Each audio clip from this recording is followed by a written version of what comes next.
Welcome to the first episode of Prehistoric Prattle.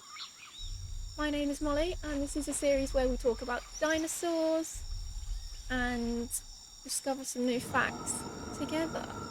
So I've put together a lovely presentation for you that we can watch together and talk about episode 1, Triceratops. Okay, let's go. So part 1, a bit of an overview of the animal. Some general information about them. Triceratops was a ceratopsian dinosaur. They were one of the last non-avian dinosaurs. They didn't fly. Triceratops comes from the Greek syllables tri, keras, and ops, meaning three-horned face. They were in North America, specifically the US.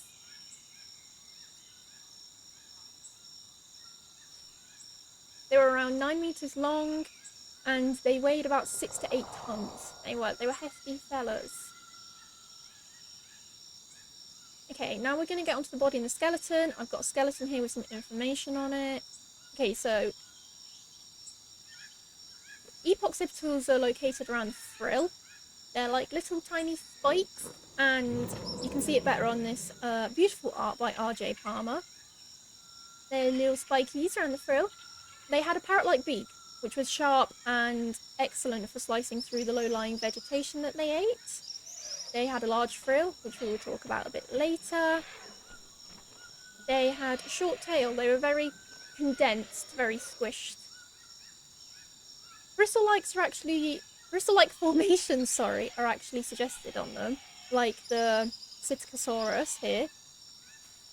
Those lovely tail bristles. They had a longer hind limbs than their forelimbs, so they were facing. If you draw a line through them, they were facing down a little bit.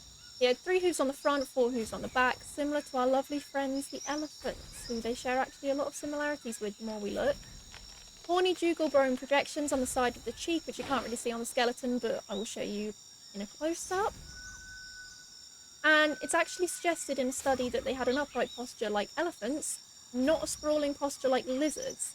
And here's the study by S. Fujiwara and J. Hutchinson.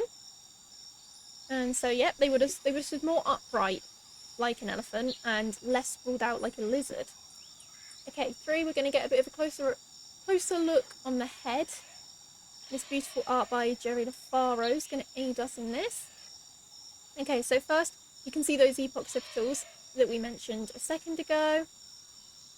And though they're the horny jugal bone projections, which you can see better, there's the parrot-like beak and the horns.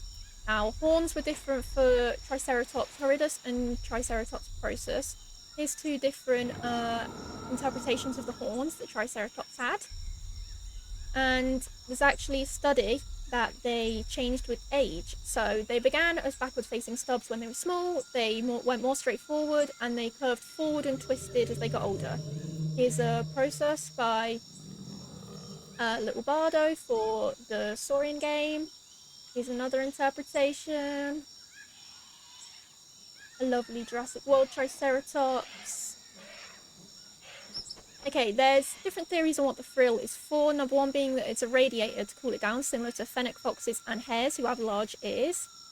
To protect the neck from predators is a possible idea, but the frill actually isn't that strong to protect against predators. So that's been disproven. To recognise and differentiate other ceratopsians is also another theory, but again, this one's been disproved. I think it was disproved in 2019 maybe.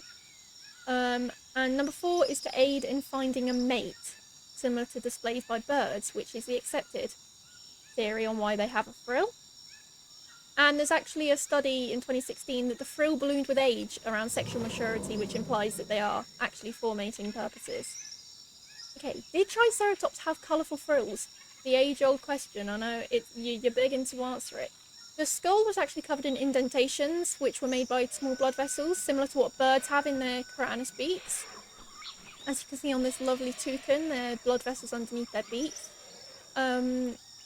Actually, Triceratops may have had most of its skull covered in keratin, and keratin presents itself in birds as colourful. So, to connect the dots together, Triceratops may have actually had colourful frills. And here's just some art, some lovely interpretations by some wonderful artists of different coloured Triceratops. Some of them a bit less realistic and more fun. There you can see those bristles on the tail. And here we have a obviously bird-like inspired one, some really cool pretty colours. Here we have a pencil drawing with some spikes. And here's my favourite one. It's a toucan mixed with a Triceratops, which I find really interesting. Right, let's talk about the discovery, the history. So, the Triceratops was actually discovered in Denver in 1888. And the bones were given to Nathaniel Charles Marsh, an American paleontologist. He thought it was a prehistoric bison, but after more bones were found in 1888, he was like, okay, this is an actual thing. I'm going to call it Triceratops. And that's how they got their lovely name. Most of them are found in the Hell Creek Formation in Montana, so not where they were actually discovered. And most of them are found on their own, many of them are found on their own, which is quite interesting because it suggests that they herded less than other species, which you wouldn't assume for herbivores. Okay, next we're going to talk about the differences between Horridus and Prorsus and different theories surrounding them. So we have Horridus on the top there, meaning rough, Prorsus on the bottom, meaning straightforward, referring to its horns. The Prorsus had a larger nasal horn, which you can see on the comparison of the skeletons. They had more upright brow horns, which we'll see in some photos or some art. There's no photos of these animals, they are extinct. They had a smaller snout, smaller head, they were generally just smaller, with a smaller frill as well. There's actually a 2014 study about where they're found in the Hell Creek Formation. They studied more than 50 skulls, and the Horridus was found on the bottom of they were in the bottom layers. A mix of them were in the middle, and then the Prorsus was found on the top. So based on this assumption, this study believes that the Horridus actually evolved into the Prorsus over 1.2 million years. 1 to 2 million years either. Gosh, I'm not very good at this. Okay, so now let's talk about the differences between Torosaurus and Nedoceratops. We see Nedoceratops, Triceratops, and Torosaurus here.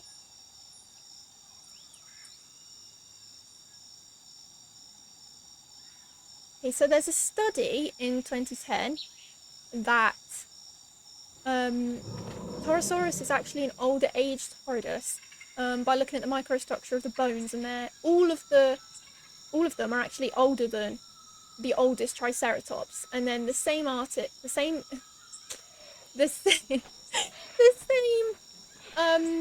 did a study and said that Nedoceratops was actually the transitional stage, so they're actually all one species, is the theory. But Andrew E. Fark did a study in 2012 and there was evidence of juvenile Torosauruses, which means that they couldn't be older versions of Triceratops because they were in fact juvenile themselves, and that the Nedoceratops frill, the holes in them, was actually pathological due to disease, due to illness, and wasn't actually natural, and wasn't something that they evolved into.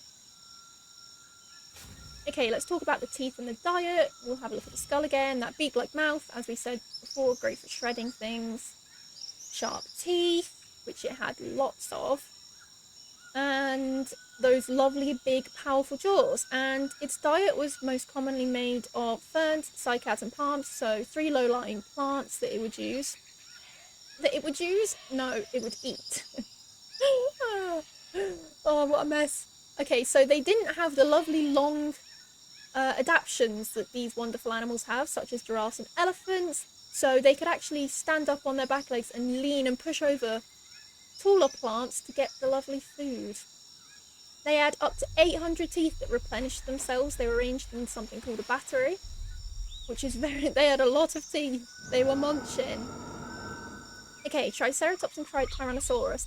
Media likes to make you believe that dinosaurs randomly just fight each other for fun, but they are animals and they didn't actually just fight each other for the fun of it. Obviously, the Tyrannosaurus was the Triceratops predator, but they weren't just going about fighting just for the fun of it. There wasn't a dinosaur fight club, but the Tyrannosaurus wouldn't be wise for a Tyrannosaurus to take on a fully grown Triceratops just randomly. They would go for young, old, ill.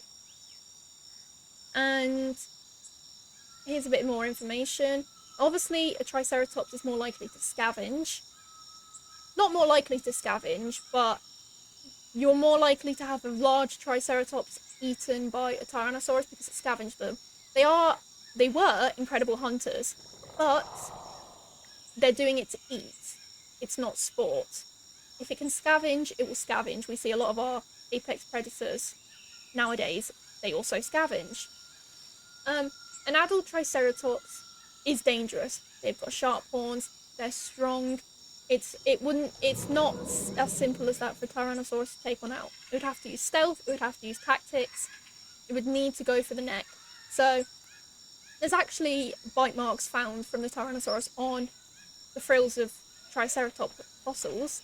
And it's actually a theory that they grabbed the frill and pinned the Triceratops on the floor, pulled the frill with their mouth, and actually decapitated them. Which is, wow, that's a lot, but bless them. And then if we move on to, they obviously went extinct. Oh, whether it was by meteorite or by volcano or both, there's different theories for it. Either way, they were incredible animals. And they're wonderful to learn about. They had some incredible adaptations, and we love Triceratops. And everyone should love them. They're awesome animals. They've become one of my favourite animals. Thank you so much for watching. If you'd like to see more of my videos, there will be links. I will link every single one of the amazing artists in the description. All of the articles will also be linked in the description if you'd like to read any, because they're incredibly interesting, and these people who have dedicated their time to researching these animals really, really deserve their articles to be read because they're very fascinating. So yeah, thank you for watching the first episode of Prehistoric Prattle. I hope you've enjoyed yourself. I've been Molly, and have a wonderful day.